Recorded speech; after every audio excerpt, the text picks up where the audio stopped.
You've seen the org chart, with its clean lines and clear titles. It shows who reports to whom, who has authority. But in every company, a lot of the real power flows through channels you can't see on paper. This is soft power. The ability to influence outcomes without formal command. How does it work? Let's break down the 3 key mechanisms. First, there's information centrality. Some people just happen to be at the crossroads of critical information. They're copied on important emails, pulled into quiet discussions, or act as a trusted ear. They don't give orders, but they shape what decision-makers see, and when they see it. By controlling the narrative before it even gets to the top, they essentially decide which ideas get a chance to live and which ones fade away. The second mechanism is relational capital. This is about relationships built over time on trust and mutual favors. Think of a senior executive who listens to a mid-level specialist. It's not about rank. It's because that specialist has a track record of providing critical insights, covering for them in a tight spot, or opening doors no one else could. These unspoken debts often carry more weight than any official company policy. Third is normative legitimacy, or reputation. Over time, certain individuals become the unofficial go-to person on a subject.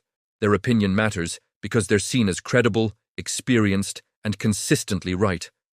When this person endorses a controversial idea, it suddenly seems plausible. If they express quiet doubt, that project might be dead on arrival, long before it ever faces a formal review. We see this everywhere. At tech giants like Google or Amazon, senior engineers without fancy titles can steer the entire product roadmap. Their technical judgment is trusted more than a manager's directive. In consumer goods companies like Unilever, sustainability leaders can influence billion-dollar decisions, guiding the company's direction far beyond their spot on the org chart. In big banks, it's often the relationship managers with deep client connections who really guide major deals, not just the official credit committees. Even in startups, the original tech co-founders often keep their influence long after the company grows and new leaders come in. Their history and credibility give them a powerful voice in big decisions. So what does this all mean?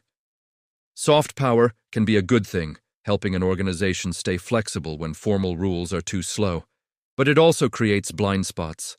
This influence isn't accountable and can be hard to manage. Smart organizations learn to see these hidden networks. They create transparent ways to share information so no one person holds all the keys. They find ways to reward these informal contributors and rotate leaders to prevent anyone from having a permanent monopoly on soft power. Soft power isn't a flaw, it's just a natural part of people working together. Companies that ignore it are controlled by forces they can't even see.